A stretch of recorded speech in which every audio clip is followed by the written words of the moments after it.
Go, go, go, go, go, go. 3, 2, 1, 4 tires. Still there, inside. What a jump, what a jump. The track is wet, it's good. Still there, clear. 3, 2, 1. Green flag, green flag. Hello, everyone. Welcome back to the Foreign Field Podcast. I'm your host, Dom Capilupo, joined by Steve Ray, Sam Dooley, and Wesley Riddle. We're here for a Circuit of the Americas recap episode. A good race to some would say boring compared to the first 2 weeks of the season. Steve, where do you kind of fall in that range of the view of this race? I don't think road courses, just the history of them, road courses are notorious for getting strung out, single file, long distances in between everybody. Like, it's not I think a lot of where people are saying that this wasn't a good race or where they didn't enjoy it is I don't know if they expect this to be like Bristol on a road course where everybody's just side by side and moving each other out of the way. This is just how road courses are even before the next gen car, before the Gen 6 era. This is, dating all the way back through NASCAR's history. I do think where we were schedule-wise on the schedule, having 6 road courses and now having a few taken off, I think we're down to 4 now. I think that's a nice sweet spot on the schedule. I think 2 was too little. 6 was too many. I think 4 is a nice spot for it. Personally, I think COTA, there have been worse road courses that we've gone to. Certainly from like an entertainment standpoint, this race probably was not a good measurement of that, considering that there was only a couple stage cautions and really not much for incident. But I thought, for looking at the measurements of it as a road course race, I didn't hate it. I like that COTA's gone to the shorter course than what it used to run. I think that definitely helps speed things up, and there are more spots for action. But certainly by no means do I think that COTA needs to be taken away from the schedule. I thought that it was actually pretty decent. Now, Sam, Steve talked about going from 6 road courses to 4 road courses. There's still one man that is still not very happy about that, and it's Brad Keselowski, who is very open about saying, why do we need all these road courses? And it was fine with 2 road courses in the past, and he doesn't see the draw for it. He says it's sponsors don't want to sponsor these races. The viewers don't want to watch these races. They come to NASCAR to watch ovals and to watch the cars drive and race kind of more competitively on ovals. Do you think this is Brad being an old man? Is it because he's not very good at the road courses nowadays? What do you think and do you agree with what he's saying? Personally, I don't really agree that we don't need the road courses. I really like road courses. Like, I really enjoyed this race this weekend. I don't agree. It could just be Brad being an old man. It's probably because he's just not been good at them. And that kind of lends to you not wanting to go there. You don't want to go somewhere that you're not good. It's like Bubba Wallace dreads going to road courses because he knows he's going to not run well. However, shout out Bubba Wallace. 11th is like basically a win for him, as bad as he's been at road courses. But it's natural. If you don't like something, you're not going to want to go there. And if you're being forced to go there, you're going to raise hell about it. So like, I'm not going to fight Brad Keselowski over it and think that I personally really enjoy road courses because it brings out a different skill set. It shows how these guys are the best at what they do everywhere. Someone like Tyler Reddick, obviously, he's just won 3 races in a row on 2 tracks that are fairly similar, and then this one's completely different from most of what we do. And guys like Chase Elliott, that's good everywhere. Kyle Larson, that's good everywhere. Like, those guys, it shows that skill set. and some of your best NASCAR drivers, like, obviously Jeff Gordon had a stint there where he was the best road course racer in NASCAR, and he was also the best race car driver in NASCAR at a point, and top 5 ever. So, like, you look at it, and it's a necessary part of NASCAR. Now we can get into debate on how many that we need, and I understand that Brad wants less. I don't necessarily want more. I think that 4 is a great number. It gives you a place like COTA. It gives you Watkins Glen and Sonoma, your 2 standard ones, and then you've got the one for exploration, which this year is going to be San Diego. And I think that it's kind of a good number for me, because like I said, it showcases a different skill set that you have. And I think the reason, going to what Steve was talking about how some people thought this was kind of a boring race, one, like you said, they usually road courses get strung out. You've kind of got to be a diehard fan to really enjoy these, and kind of understand everything that's going on strategy wise, and less like fuel strategy and more like tire saving strategy and who's got something at the end. And then 2, I think it's a problem. The main problem is the problem of scheduling, because you go off of your 2 most exciting races for a casual fan to watch, like Daytona. You've got them going 3 wide, even though they're going 60% throttle or whatever. You've got the visual of them going 3 wide. Atlanta is your best race on the circuit. We kind of established that last year or last week, whenever we were talking about it. And then now you go to COTA, where you're not even given like a transition period for these casual fans, right? It's literally just you go straight from really exciting to none of they go too wide every once in a while, and you've got to. I'm not calling all casual fans like idiots, don't know about NASCAR, but when you're looking at it, it's like it visually it's not as appealing, because it's a lot more setting people up for passes and waiting for a mistake from the person in front of you, and it's not just I can hit the gas and go around this guy and try and throw my car in there. There's some of that, like we see in turn 1 at COTA, but it's not really the most visually appealing.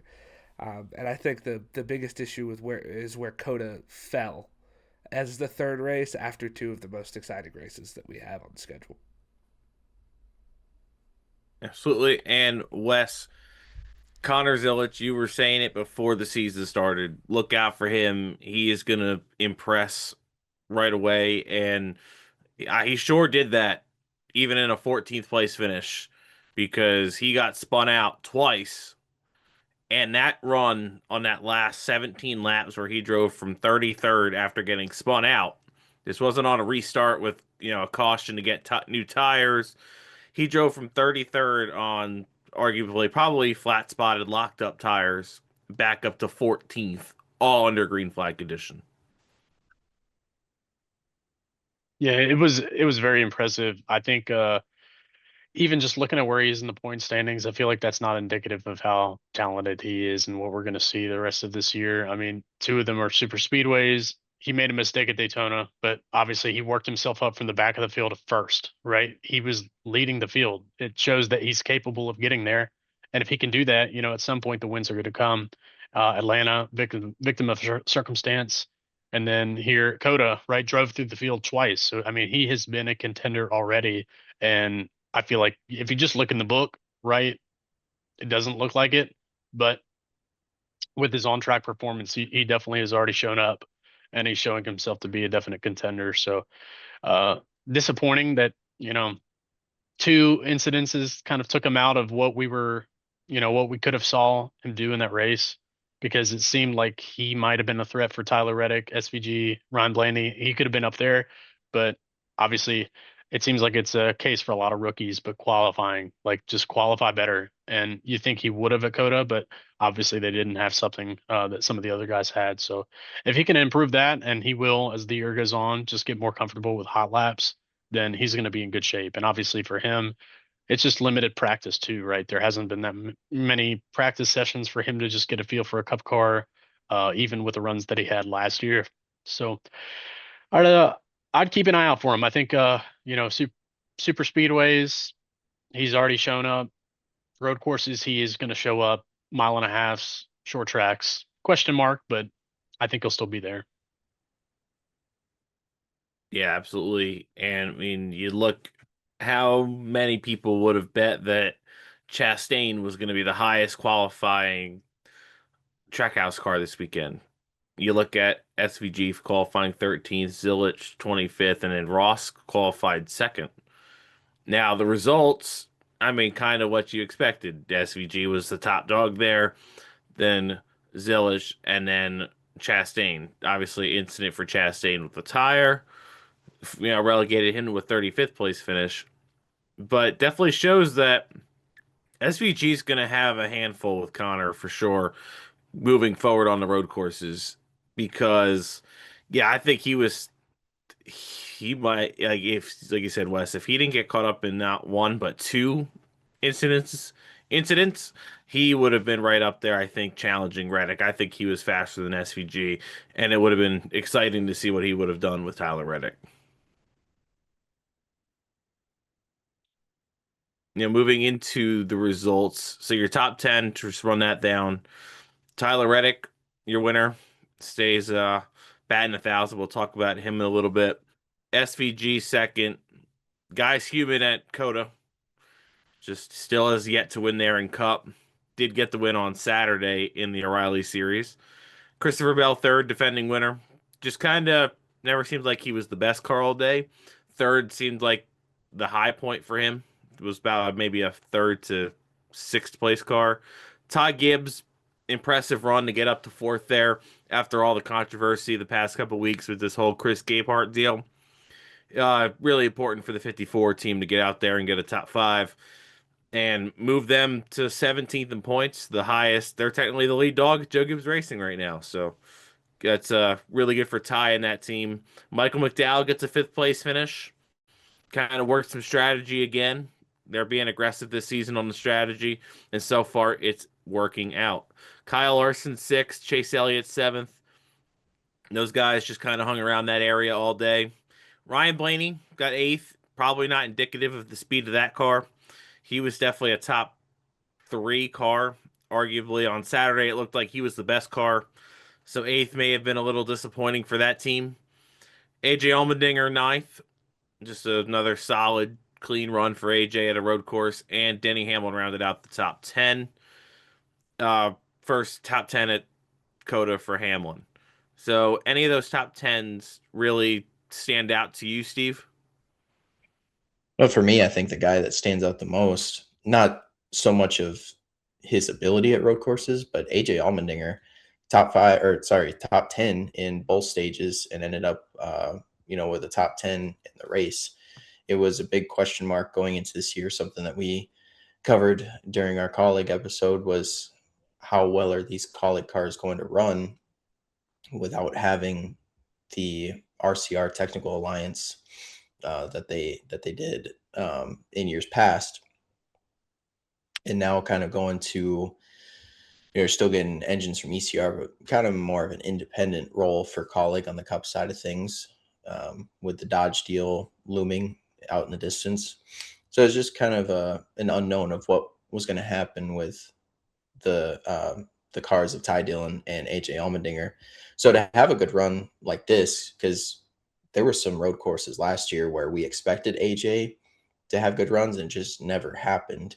So to get top 10 in both stages and the race, like I said, it's not so much we know that AJ has the talent to do this, but it's more so the equipment. And on top of that, he's sitting well inside of the chase bubble, sitting eighth in points right now. So AJ is going to be kind of my highlight of the race. Yeah, and I mean, you talk about AJ. Look at Ty Dillon. I mean, that's another 16th place finish, and that's after starting 21st. So just a quiet day, clean day there for Ty Dillon. That's just that colleague team is looking pretty solid here to start this season. Yeah, just looking at the point standings, Ryan Preece right now sitting 16th in the chase grid. Ty's tied for 17th technically. Ty Gibbs, Noah Gregson, Ty Dillon all tied at 65 points. So technically, Ty Dillon's only 3 points out of a chase spot right now. Yeah, you're looking at just stay quiet, keep the cars on the track, and really you're gonna kind of get yourself into that top 20, and that's what they're doing so far. And hopefully they could build on that to start really seeing what they got coming to these next few weeks with, Phoenix this week, Vegas after that.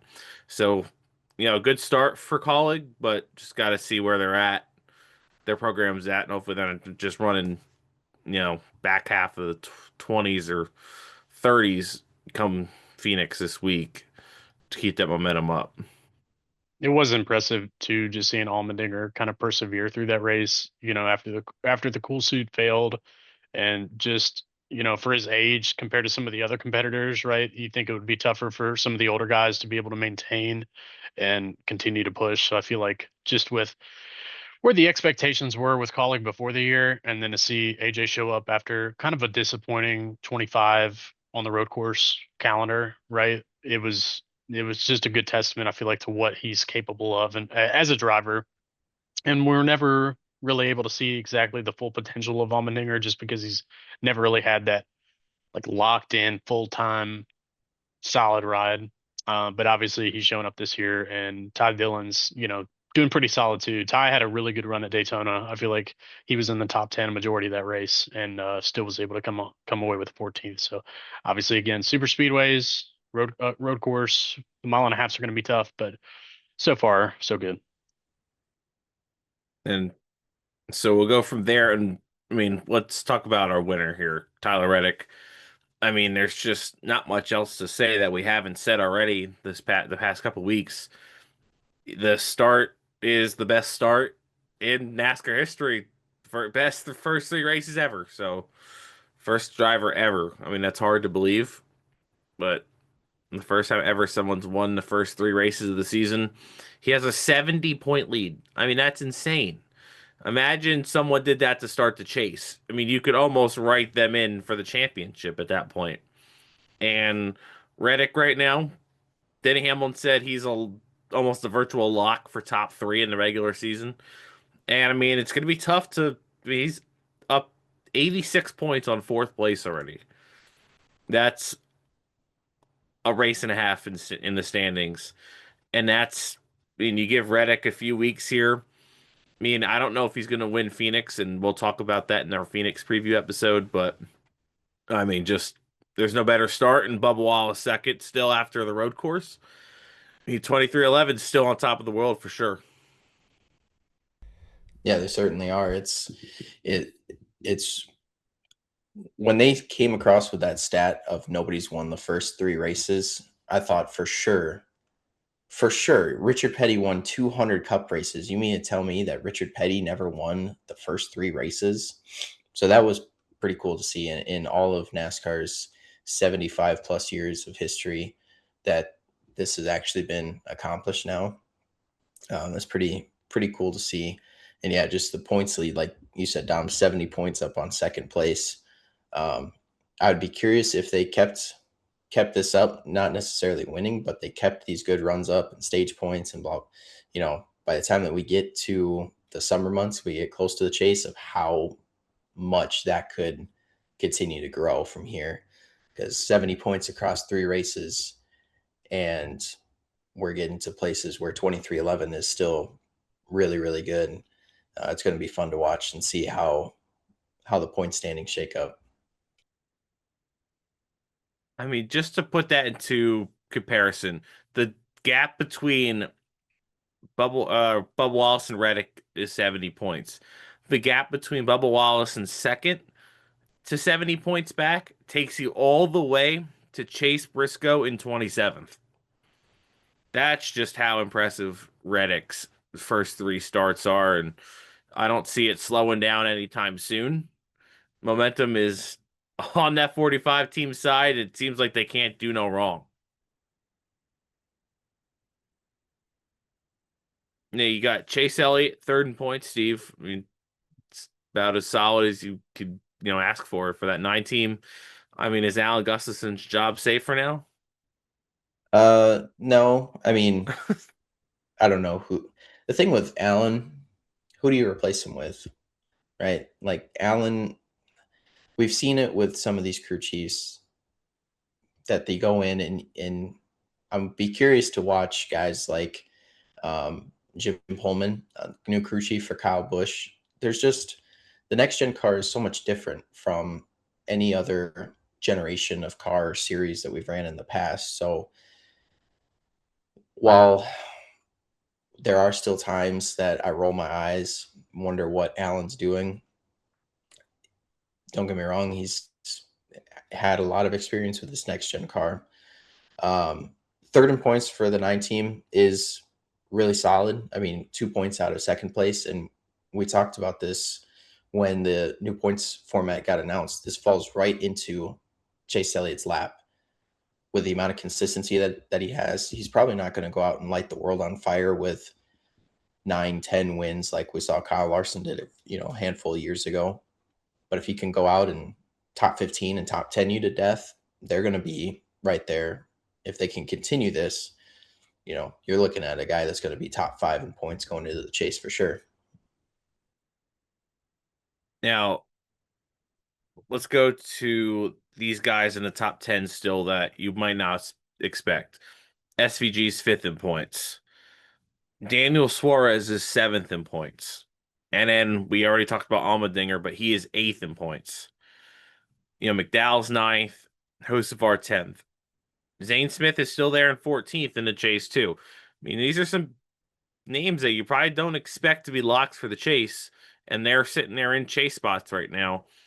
Now, Sam, out of SVG, Suarez, and Allmendinger, do you think any of those three make the chase or have any chance at making the chase? Okay, so my view on this of Suarez, Allmendinger, and then SVG, those three. I'm looking at SVG obviously because we know what he can do on road courses. We've talked about there's less of them now, so that's kind of taken away a bit of his power. Obviously, no playoff system has really taken away kind of his power, but obviously we've only done drafting tracks so far, but he's been good on those ovals, and that's we're 2 out of 6 of those now. So regular season we've got 4 more at least drafting tracks? No, 3 more because Talladega's in the playoffs or chase. So we've got 3 more drafting tracks. If his mile and a half, if he's as good on mile and a half as he was the end of last year, where he was a top 15 guy, I don't think the other two. My concern would be the car because we already talked about with Colleague everything that's going on around Colleague and how they're they're a Ram.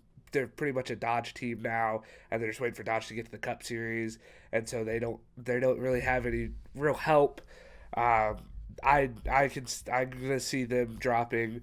I believe Suarez is gonna end up being the 3rd car at Spire, even though right now he's leading the other 2 in points. But SVG, I believe in the driver. At least the tracks that we've seen so far this year, he's been really good. Obviously, you expect him to be good at road courses and such. And then I believe in that car the most out of those 3 because I believe that at Trackhouse, it's there's a clear line between car number 1, car number 2, and car number 3 at Spire. In my eyes, that 7 car has just been bad for a while. And this is no shade to anybody on that team. I know one of the guys on that team. I'm friends with him. He's really good at what he does. They've got their Hendrick Alliance, but I just think that there are levels to their cars. You've got the 77 that's probably going to be overall the best, 71, and then the 7. So I don't believe in that one. And like I said, the whole Ram thing is kind of funky with Colleague. So the only one I really believe in, car and driver, of those 3 is SVG. And yeah, so I think the SVG will make it of those 3. And I don't foresee the 7 or the 16 making it. But they're off to a really good start to try and make it in. So like if all you're doing is trying to stay in, it's a little easier. But also, you talked about the point spread. Other than Tyler Reddick being head and shoulders, and basically everyone's about at his waist level, trying to catch up with him. And then everyone else is like, if you're in eighth right now, you're sitting 20 points above the bubble. So that's, nothing compared to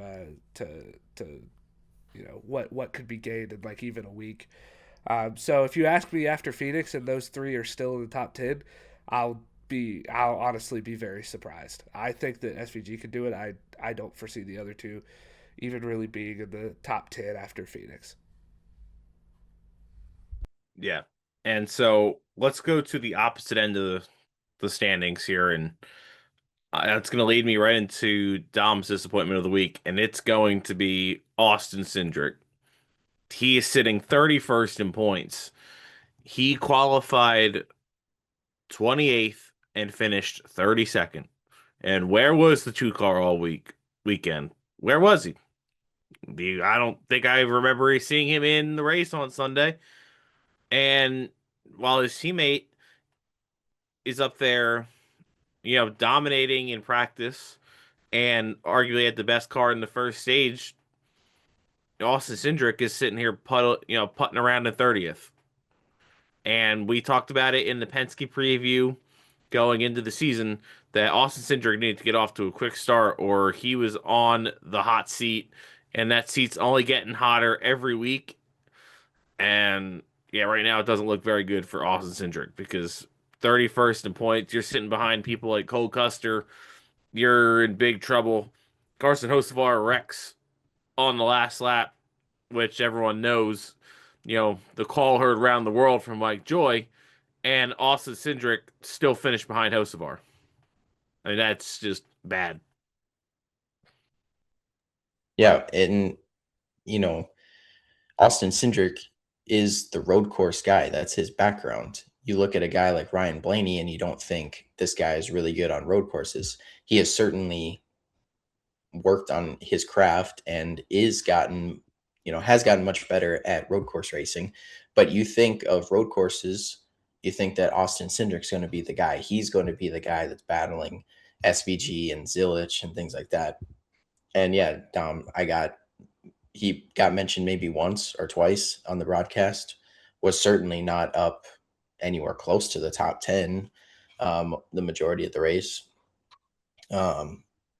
So yeah, and the guy that's supposed to be really good at road courses is leaving COTA with 5 points.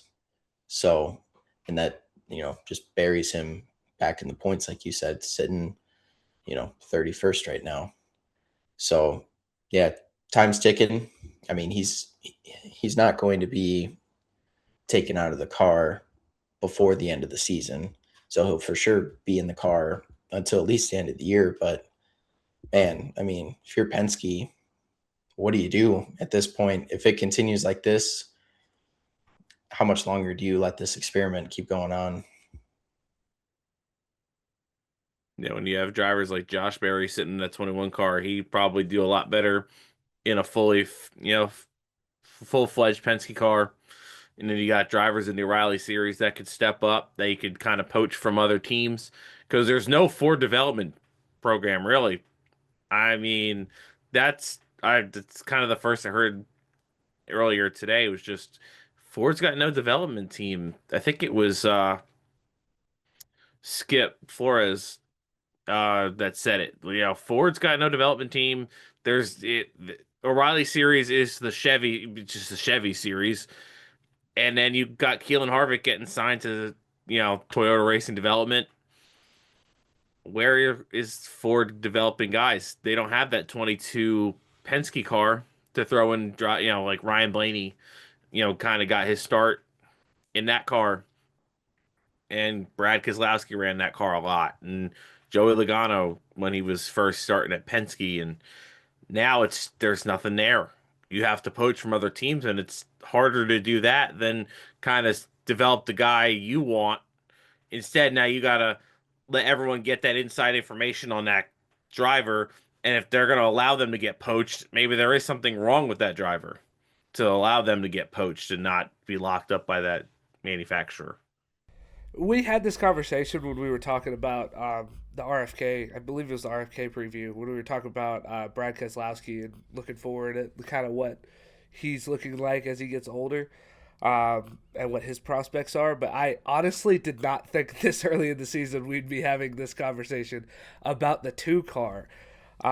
I mean, I saw how bad it was last year, but I did not anticipate how bad of a start Cindric would get off to. And, you know, the most concerning part about this is it's an average start of 31.3, which, I mean, you can debate how much qualifying means at drafting tracks, but like Atlanta, of the drafting tracks, probably qualifying is the most important because you want to be up front, just the way that the track, just the way the car runs there. You're going to want to qualify up front. And then, of course, COTA, you guys hit the nail on the head. He should be the road course guy. Like, I was looking forward to seeing what he did this week as, like, oh, he's going to snap out of it. He's going to perform better than he just didn't. But, yeah, if you look at Ford, it's bad. I don't know why they've decided that they want to completely abandon kind of developing drivers. I don't know if it's cheaper to get Joey Logano on the secondhand market, and all of a sudden he goes from being this he was sliced bread to everyone thinks he's washed at 22, and then you hit on him and you get a 3-time champion. But that doesn't happen. Like, you don't just have that happen all the time. So it's interesting. But I definitely wouldn't have bet on that after race number 3 that we'd already be talking about Austin Cindric needing to be replaced, which, I mean, fair. Like, it's fair. And we did hit on it, but I didn't think this early it would look this bad for that 2 car. Yeah, Ford's got 8 trucks, full-time trucks, and they've got 2 full-time O'Reilly cars. So that's 10 between 2 series.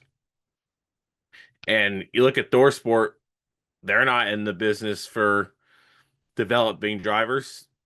They have a team really kind of based on veterans. Ben Rhodes and Ty Majeski kind of lead that organization now. Jake Garcia's there. And I mean, you got Cole Butcher. But is Cole Butcher going to be the next guy to drive the 2 car at Penske? Is he going to be the guy that's replacing Brad Keselowski? I mean, that's just things to kind of think over. And then Alex Bowman. I mean, as about a nightmare of a start you could have. He is sitting dead last in points out of the charter teams. He has 23 points in 3 races. I mean, you talk about another guy on the hot seat. If he doesn't pick this up here in the next few weeks, where we go to these kind of cookie cutter style racetracks, I mean, Ally would either they're gonna have to do everything they can to keep Bowman if they want him. Yeah, Bowman's one of those guys, like you said, no seat hotter right now than the 48 team. I know we're only 3 weeks into the year, but man, we're talking about how much of a lead Reddick has over second place. I mean, you're looking back at Bowman sitting 23 points, and he's sitting, 45 points behind the cut. I mean, he's basically a race behind the cutoff line just to get into the chase. And that's when you go through the reset. If you're 16th, you're still 100 points back of the leader. So, 3 weeks in, I'm hitting the panic button already on the 48 team. More so than Cindric, but my expectations for Cindric were not as high as Alex Bowman's. For Alex Bowman to be 23 points back, I mean, we need to be talking about multiple wins, multiple stage wins, top 5 in points, race to race basis multiple times this season. And that's just to help get him back to the top 16. That's not even to have really a fighting shot at the championship. That's just to get your spot back in the chase. I don't know, guys. If this continues, like this could very well be another missed chase season for the 48 team. The next 6 weeks are going to be the key. You got Phoenix, Vegas, Darlington, Martinsville, Bristol, Kansas. Those race weeks are going to be the most important. They lead up to Talladega, but I feel like teams are going to be really watching these next 6 weeks to kind of determine who, what the outcome is going to be, right? And they're probably looking at other drivers starting at Phoenix, just to be ready, because they have to have a game plan far enough out. So and I feel like this chunk that we're about to hit this upcoming weekend is going to be the most important. And it's just so interesting. You look at the trend, right? You like Tyler Reddick, Bubba Wallace, first and second in points. Riley Herbst on the hot seat this year. Where's he in points? 25th. You look at Ryan Blaney, fourth in points. Logano, sixth in points. Where is Austin Cindric, 31st in points? You look at Hendrick, right? Chase Elliott, third in points. William Byron, 13th. Kyle Larson, 15th. And Alex Bowman, dead last in points. So the trend for these guys that are on the hot seat, it's already, it was talked about last season, but it's already shown up in 3 races that it shouldn't have shown up this year, right? 2 super speedways in a road course. So it's a trend, and we're seeing it again. And I feel like it really puts those 3 in jeopardy, but also just guys that underperform and need to show up on a weekly basis better. So yeah, we're gonna find out, and it's gonna start here at Phoenix. Yeah, the good news for Bowman and that team is that the next 6 weeks, and Wes, you mentioned it, Phoenix, Vegas, Darlington, Martinsville, Bristol, and Kansas. Those are 6 very good tracks for Bowman. 6 tracks that he is very capable at doing the things that we're talking about and scoring a lot of points and potentially chasing wins. But if we get to the end of those 6 races and we're leading into Talladega and Alex Bowman is not floating around, I'd say probably top 20. I would say if he's sitting 36 right now, I'd say if he's not sitting close-ish to 20th, then we have a real problem, because that's certainly doable. What's that gap right there? 20th is Ross Chastain. I mean, yeah, he's still 41 points back of that. So if he's not 20th to 25th by the time that we get to Talladega, I'd say the season is pretty much done for them. Yeah, so let's keep it in the Hendrick camp, but in the O'Reilly race. And Sam, I'm just going to let you kind of take this one away. I'm sure this leads into Dooley's Dummy of the Week. Yay, it's my turn. Well, it's pretty obvious who this week's Dummy of the Week is. Honorable mention to Doug something or another, the guy that tried to punch Caden Quaffle while he was inside of the car during the Cars Tour race. If you fellas saw that, honorable mention there because honestly, I didn't like what Caden Quaffle did. I watched it back, but also it wasn't crawl inside of the cockpit and try and beat the guy upsetting. It was have a conversation with him after he's done a victory lane upsetting. So that was a dummy move.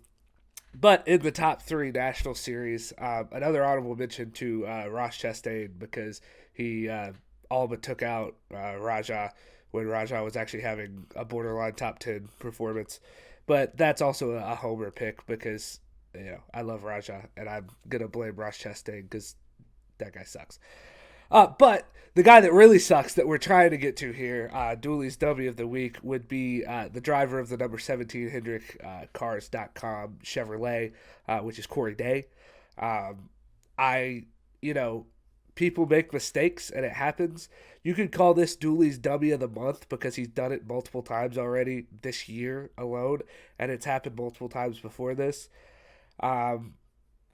He just made a mistake, and it was stupid, and he didn't own up to it. That was the most annoying part for me, was that he blamed it on steering problems that he was having, which is why he turned dead left on a straightaway and just right reared the the one car of Connor Zilisch.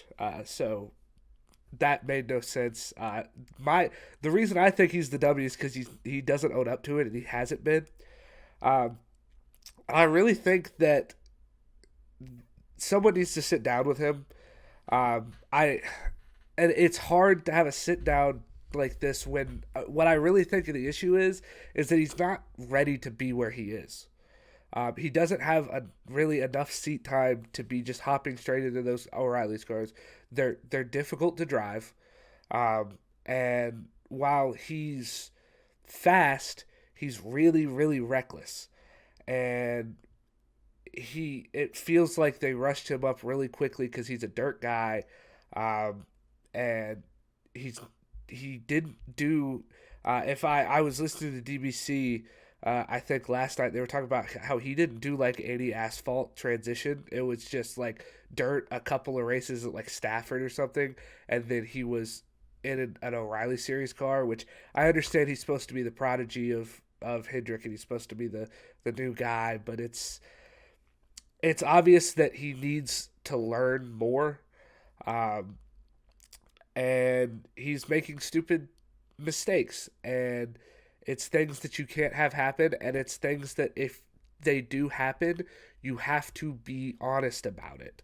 You cannot lie and say that it was the handling when you're coming off the corner, you're already going straight, and then you try and pull in the line and you misjudge it. Like that's the most annoying part, and someone just needs to sit down with him. What I mean, he's in line to be the next Hendrick guy, right?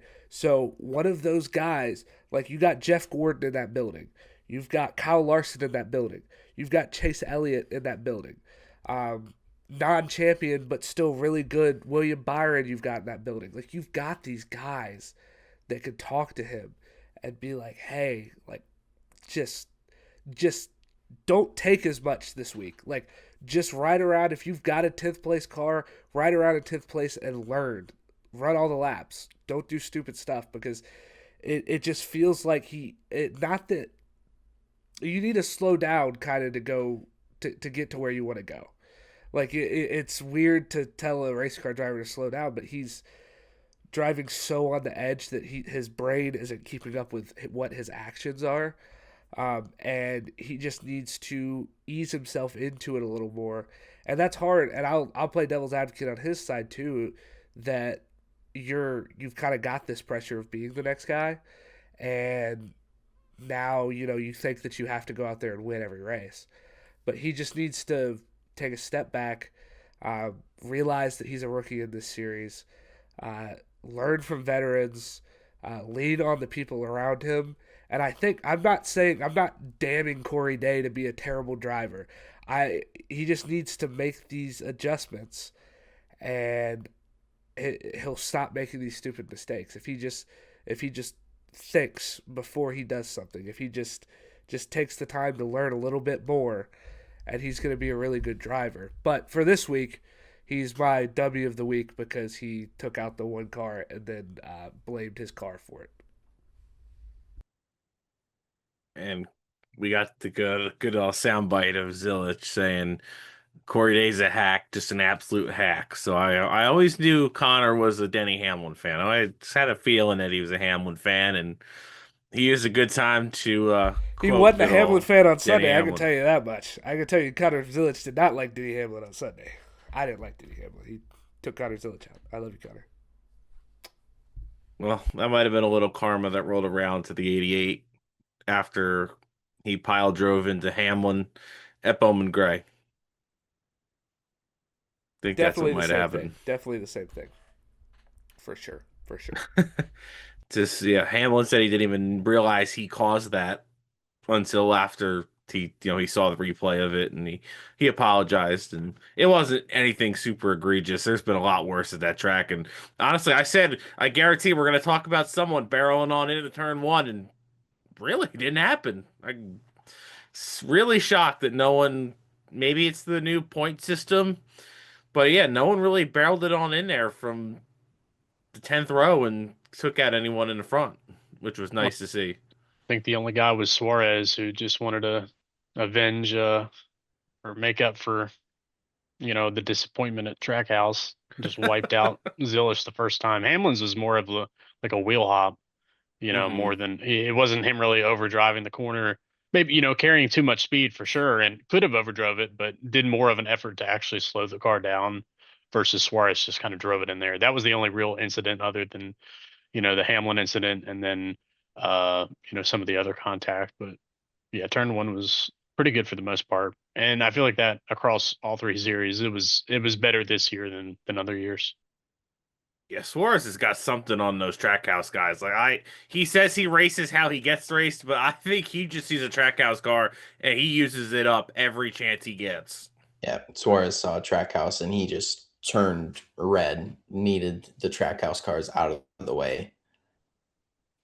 Because he was doing it at the Clash, and I think this would be a common thread throughout the season as far as racing the Trackhouse cars harder than any other teams, I'd say, out there. And before we head out here, let's just mention the truck race at St. Pete. They did the doubleheader with the IndyCar series there, and it seemed like a good event. It seemed like a good race. And Layne Riggs, the inaugural winner, maybe not the most deserving driver that day, but hey, Ty Majeski just can't mess up one. You mess up one time and you don't win. Kind of reminds you of Marcus Ambrose at Montreal that one year where he just missed the one turn and Carl Edwards took advantage and won that race. But overall, Sam, I think, would you say that was a success, and should they go back there next year? Oh, it was definitely a success. I really enjoyed watching the track because it you could really tell that they were racing the track. That's how it is with street courses all the time in all cars, especially when you're driving a car that is not meant to be on a street course, like a Craftsman truck. And yeah, overall, I really enjoyed watching the race. It felt like there was compelling battles there. Franchitti and Jimmy Hinch, as he is called now. When Franchitti blocked him pretty early in the race, that was fun to watch. It was a bummer to see Franchitti have whatever mechanical failure that he had near the end, because he, 52 years old, I think he is, like 10 years removed from his last professional race, and he went out there and he was kicking ass, and he seemed like he was having fun. It was really fun to watch. It was a great idea by NASCAR because it brought in like the best viewership that a truck race has had since 2018. I think I saw was the stat, and so it was huge because you got those IndyCar fans that came in and were like, "Oh, okay, let's watch this, let's see what's going on here." Plus, it was on Big Fox, so that always helps. But yeah, the only bone I have to pick is with Fox because they never told me what happened to Grant Enfinger and why he pit with like 10 to go. I assumed it was like a blown tire or something or some mechanical failure, but like I sat there and waited. They didn't. I think they said he went in and pit. They didn't say what happened. I tried to find it on the internet afterwards.